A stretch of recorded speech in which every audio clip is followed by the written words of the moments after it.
Vamos chamar agora Júlio Tesser para falar da gente sobre a Cor aí.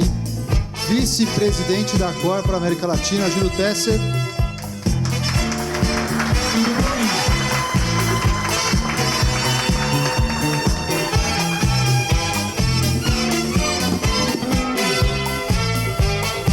Olá, pessoal. O palco é seu, fica à vontade, viu? Muito obrigado.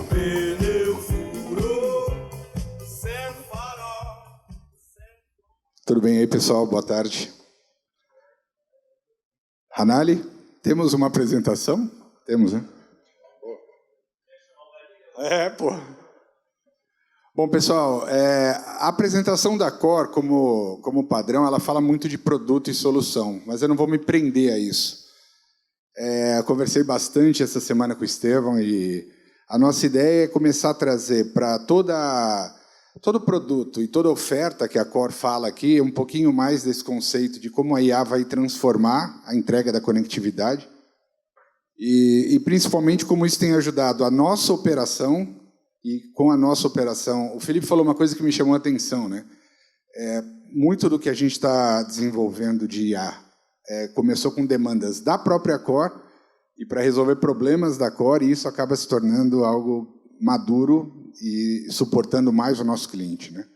Só falando rapidamente da Cor, uma empresa global.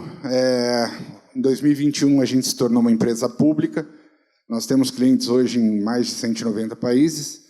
O ano passado a gente comprou a Twilio IoT e com a soma de toda a base de conectividade Twilio e Cor, a gente está bem perto das 20 milhões, um pouco mais de 18 milhões de SIM cards e eSIMs e toda a base instalada globalmente.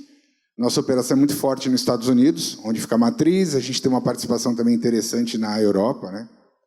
Alguns números que a gente trouxe. Alguns números que eu não vou me prender. Esses números são todos eles trazidos por veículos bem estruturados, mas principalmente o eSIM, que a gente vai falar um pouquinho mais, número de dispositivos, o que representa a LoRa para o mundo do IoT, mas eu não vou me prender a esses dados, não. Depois a gente tem bastante dado para vocês explorarem, né? Aqui só uma declaração que muda tudo para a gente. Eu cheguei há pouco, tá? Eu sou vice-presidente do grupo, cheguei em junho do ano passado, e me deparei com uma empresa que estava muito longe dos clientes, estava muito longe daquilo que eu entendo como determinante para o nosso sucesso. E a gente tem mudado muito isso e tem voltado todas as nossas decisões para o cliente. Isso tem mudado muito. A gente cresceu muito nos últimos 6 meses, comparado a todo o desempenho do ano passado. E eu acho que a grande diferença é colocar o cliente no centro de todas as nossas decisões. Mas isso é mais do que um discurso, é algo que a gente está implementando como cultura da Cor, né? Mas vamos falar um pouquinho de eSIM e misturar um pouquinho esse tema com inteligência artificial. A Cor foi talvez a primeira empresa global que desenvolveu a sua própria plataforma de eSIM e basicamente a ideia de você ter um SIM card, seja ele de qualquer corte, desde soldável a um plástico, e poder remotamente fazer a carga de que a gente chama de perfil, de acordo com região, de acordo com tecnologia, de acordo com cobertura. Hoje, no Brasil, a gente tem integração com a TIM e a gente tem trabalhado muito para que o nosso eSIM funcione em pouco tempo, né? No futuro, como eu combinei com o Estevão de falar bastante de futuro, o nosso eSIM terá a integração com o Vivo e com o TIM. E aí algumas premissas que no Brasil nos levaram a um projeto particular. Aqui não pode roaming. Então nós tivemos que fazer uma integração para ter o perfil local de cada uma dessas operadoras. E como é que você troca esse perfil remotamente hoje? A nossa plataforma oferece a possibilidade de você fazer essa troca manualmente. Ou seja, você vai lá, seleciona qual operadora você quer no seu SIM card e faz a troca. Isso está disponível no Brasil? Não. A gente está trabalhando bastante para, o mais rápido possível, disponibilizar isso para o mercado. Mas a troca é manual. A troca ou por API ou por uma interface direta com a plataforma. Qual é a nossa ideia em relação ao quanto a IA pode nos dar de suporte? Vários SIM cards na rua, vários devices nos mandando dados de como eles se comportam Em quais situações eu faço as trocas, em quais circunstâncias eu faço uma troca de um perfil para que a gente possa oferecer em pouco tempo a troca de acordo com melhor performance, melhor custo, melhor região.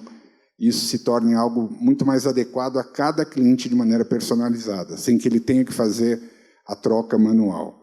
Então, a primeira coisa hoje é o cliente que solicita, através de API ou usando a plataforma globalmente, que um perfil seja carregado no eSIM. A nossa ideia é desenvolver as soluções para que a gente consiga dar a ele a melhor cobertura, o melhor dado, a melhor tecnologia, o melhor desempenho e o menor custo, sem que ele tenha que tomar esse tipo de decisão sozinho. Os números aqui do eSIM. Eu vou voltar aqui para falar. O que está acontecendo em relação ao eSIM para a gente? Muitos devices fabricados fora do Brasil, a China é um polo importante para isso, então ele recebe o nosso eSIM na fábrica e ele é distribuído para diversos países e a gente consegue hoje carregar um perfil de conectividade naquele eSIM de acordo com o país de utilização. A possibilidade de fazer essa troca remota evita problemas, por exemplo, de desempenho de rede. Então, muitas vezes o cara chega numa região, não tem uma cobertura adequada naquela região, e se você tem um SIM card simples, recall. Você tem que ir até lá, ir a campo e fazer uma substituição. Todo o processo de fabricação, se você olha, por exemplo, a indústria automotiva, ele pode ser feito de tal forma que durante o processo de fabricação, se um device vai ser embarcado, um sensor vai ser embarcado, todo esse fluxo seja automatizado de tal forma ele recebeu o eSIM e somente recebeu o perfil na região de utilização daquele veículo, por exemplo, algo muito comum que a gente participa. Enfim, tem uma série de benefícios da adoção do eSIM. Quando a gente pensa nessa plataforma ganhando toda a inteligência, né,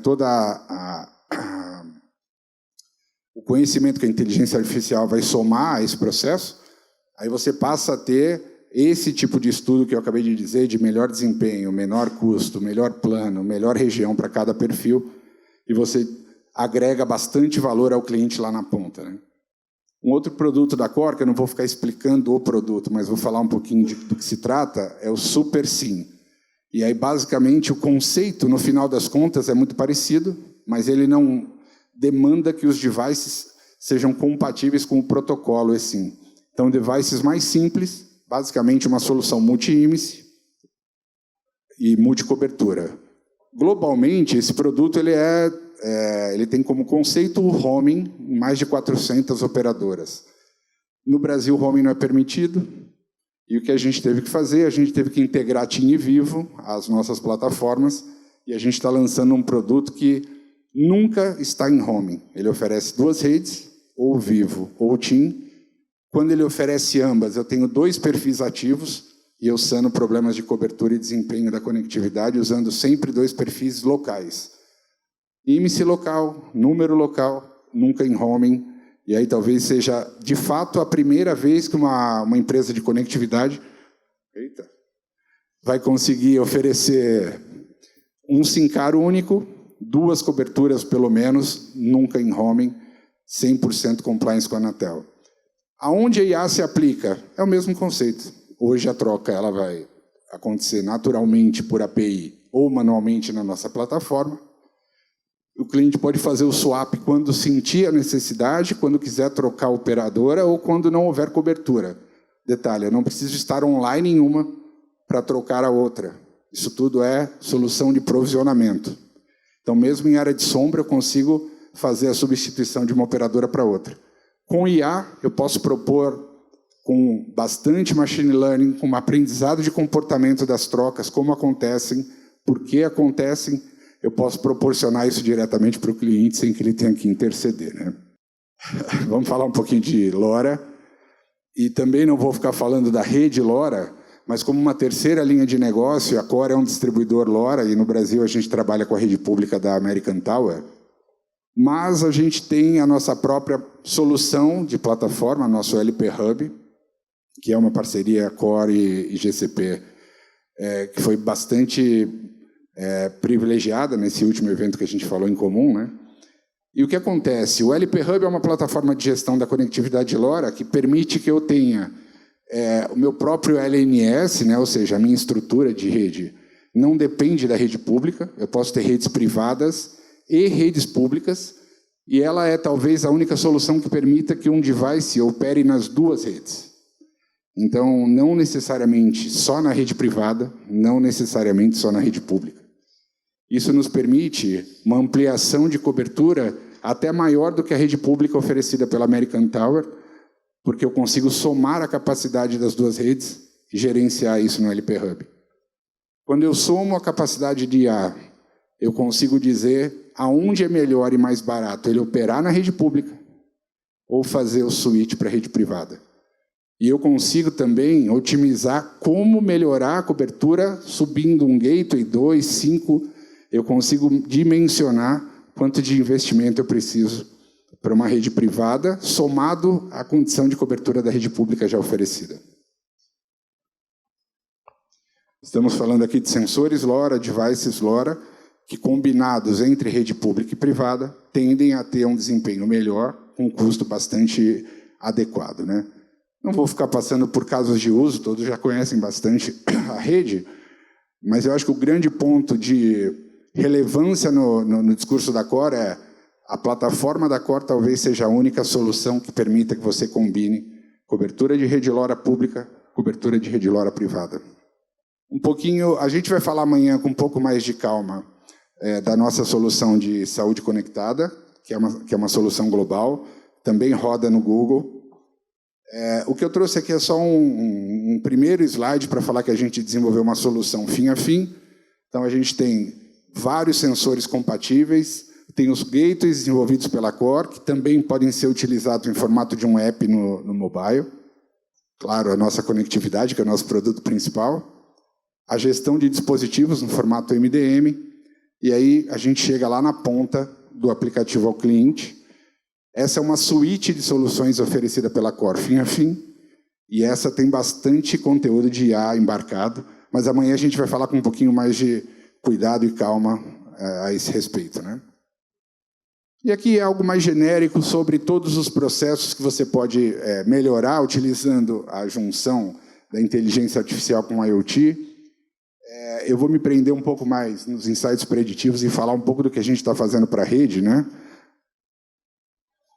Um pouquinho também da questão de segurança e de melhoria da experiência ao usuário.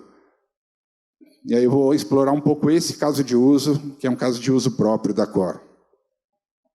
A Core tem milhões de dispositivos em campo, eles falham, a rede, seja ela 2, 3 ou 4G, falha. A gente tem bastante problema de desempenho da estrutura das operadoras que nos provêm serviço. Então, a gente está falando de estrutura de rede, a gente está falando de data center, a gente está falando de antena, a gente está falando de dispositivo. Então, são várias possíveis falhas no nosso dia a dia, com milhões de dispositivos operando em campo. O que a gente está trabalhando? A gente está trabalhando numa solução que consiga nos dar, de maneira preditiva, insights sobre possíveis falhas da rede. Então, o que acontece? Quando a gente começa a perceber uma determinada região com um comportamento que começa a perder pacotes ou uma superlotação da interface aérea ou uma série de tentativas de ataque à rede sem sucesso, a gente começa a receber esses dados, começa a analisar esse comportamento. E aí, isso acaba viabilizando que o nosso NOC tenha informação antecipadamente e que possa criar redundância, possa criar soluções alternativas antes que a falha aconteça. Primeiro ponto. Segundo ponto, a gente consegue criar junto ao nosso cliente soluções alternativas para não impactar o negócio dele. Vou dar um exemplo prático. Hoje a gente atende um grande cliente no meio de pagamento, maquininhas de cartão. Essas maquininhas de cartão, elas não podem parar. O subadquirente, um adquirente, quando ele pede, quando ele conecta essa maquininha à rede celular, a grande expectativa dele é: alta disponibilidade, porque ele ganha por transação, a maquininha não pode parar. Se a gente espera uma rede falhar numa determinada região, para que todas aquelas maquininhas dele sejam impactadas, ele perde muita grana quando isso acontece. Se a gente consegue antecipadamente avisá-lo que entre um determinado horário, numa determinada região, todas as informações capturadas nos mostram uma falha da rede, a gente pode criar com o nosso eSIM, com o nosso SuperSIM alternativo de migrar toda a base dele de uma operadora para outra e evitar que ele tenha uma parada. Uma outra situação que a gente está cobrindo com esse tipo de movimentação é vários clientes de gerenciamento de frota que, quando entram numa determinada área, tem um maior índice de risco, a rede está nos mostrando que haverá falha e a gente o avisa e a gente faz essa troca, evitando que ele fique em risco, por exemplo, com uma determinada frota ou com determinada carga. Por último, eu trouxe um outro slide, que é um caso de uso que a gente tem participação direta, de iluminação pública na Europa.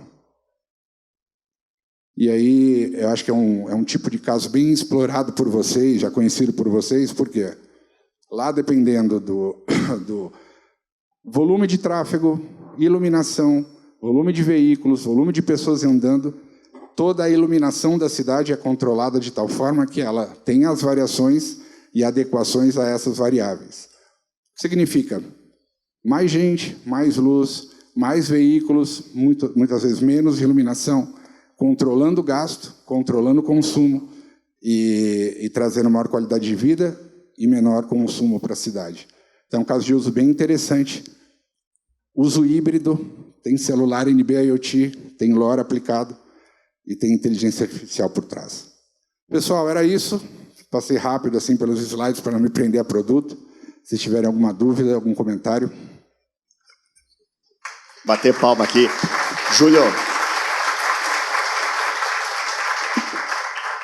Obrigado. É meu primeiro dia de aparelho, toma. Não, mas isso vai piorar porque eu vou te colocar num lugar bem quente aqui, mas eu vou abrir a pergunta e depois passar para vocês. E por que é isso? Porque eu uso celular aqui, acho que alguém também deve usar celular, né? E não funciona. Né? Não funciona, quer dizer, funciona, né? A gente antigamente era conexão de escada, fazia aquele barulhinho. Hoje, se demorar de encostar no aparelho da maquininha, a gente já fica meio bravo, né? Então a gente, claro, vai ficando mais exigente. A pergunta é a seguinte, né? Até o Spaca falou, isso aqui não é 5G, né? Porque eu via vídeo de YouTube no 4G, tudo direitinho e tal. E quando eu estou no 5G, eu vejo igual. Quando cai para o 4G, trava. Que nem era 4G, quando caía no 3, já não fazia mais. Ou seja, então o que eu queria perguntar como usuário aqui, né? Qual é a limitação técnica, de estrutura, de investimento, para a gente não ficar reclamando dos operadores, das operadoras, falar, pô, esses caras não estão trabalhando, tal, não sei o quê, por que não fazem isso como se tudo fosse fácil, né? Mas o fato é que a gente está pouco conectado, a gente está falando de inteligência artificial, de IoT, a gente vai precisar cada vez mais conexão, mais banda e tal, e a gente às vezes trava para ver um vídeo, fazer um zoom no celular, né? Que é uma realidade que todo mundo sofre. Bom tema, porque assim, o que acontece? Primeiro, existe uma questão estrutural importante no Brasil. Você tem 2, 3, 4 e agora 2 tipos de rede 5G, todas elas operacionais. Então, você conseguir dar suporte a 5 variáveis, 5 tipos determinados e diferentes entre si de tecnologia, já é um grande desafio. Então, quando a gente olha para empresas como Vivo, claro, TIM, que operam 5 tipos diferentes de rede ao mesmo tempo, você já tem um grande desafio que é aonde eu vou investir, aonde eu vou pôr toda a minha linha de CAPEX. Eu vou crescer loucamente a minha rede 5G, mas o que acontece com todos os usuários que usam 2, 3 e 4G no Brasil? Esse é um grande ponto. Então, quer dizer que ela não está unificada ainda, né?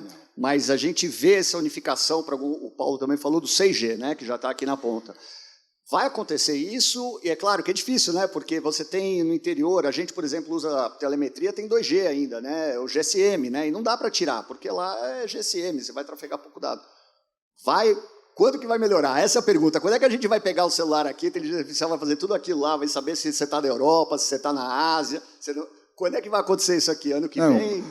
eu acho que o grande desafio, a gente lida com isso, tá? 88%, 90% da nossa base é 2G. 90% da base de usuários da Core Brasil ainda é 2G. Por que esse 90% está caindo?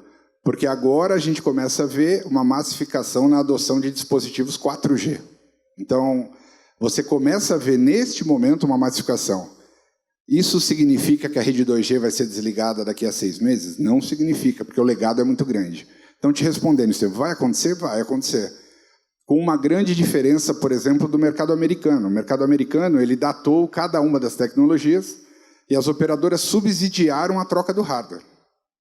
A Core é grande parceira da AT&T, por exemplo, da Verizon, e lá houve uma data limite para uso da tecnologia 2G, e 2 anos antes as operadoras chamaram os seus clientes para falar, vamos migrar? Eu vou bancar. Eu vou pagar o desenvolvimento do seu hardware. Eu vou tirar o hardware, o sensor, o rastreador, terminal de pagamento 2G do mercado e vou colocar um 4G no lugar. O problema é as operadoras no Brasil não têm essa iniciativa. Não tendo essa iniciativa, ela não põe uma data limite para cada uma das redes e ela tem que dividir investimentos. Quando você divide investimentos, você começa a dividir também infraestrutura. Então, muitas vezes, essa tua a nossa experiência, muitas vezes, de utilizar o 4 ou o 5G, ela não é plena, porque você está dividindo infraestrutura com todas as outras tecnologias que já poderiam estar aposentadas, na minha visão. Mas vai acontecer, numa linha do tempo que você não consegue determinar, mais longo prazo do que a gente prevê. Maravilha, obrigado. Temos perguntas? Eu vou chamar o Paulo. O Paulo quer perguntar aqui, ou comentar. Tem um comentário aqui com o Júlio e o Ranalli. Tem um webinar que vai acontecer em breve, que vai falar sobre 2G e 3G, como é que vai ficar daqui para frente, que a Core está fazendo. Eu só estou dando um jabazinho aqui para eles. A gente está programado aí para curto prazo, a gente vai falar um pouquinho do desligamento da rede 2G, quando e se vai acontecer. Se vai acontecer. E como vai acontecer, né? Então é só isso daí. É só um spoiler. A gente divulga no bot aí para todo mundo, legal. Quando tiver. Um spoiler, né? A gente recentemente, num evento com a Anatel, a gente ouviu 2028. Ponto de vista da Core, não é um ponto de vista formal da Anatel, a perda de eficiência operacional ela vem antes. É o nosso ponto de vista. Então, a gente começa a ver uma rede com mais dificuldade operacional, estou falando de rede 2G, em 1 ano e meio, 2 anos. Isso significa que ela vai desligar? Ainda não. Então, acho que essa é uma boa discussão que a gente vai travar aí nesse webinar. Maravilha. Obrigado, Júlio. Obrigado, pessoal. Maravilha. Uma salva de palmas para Júlio Tesser.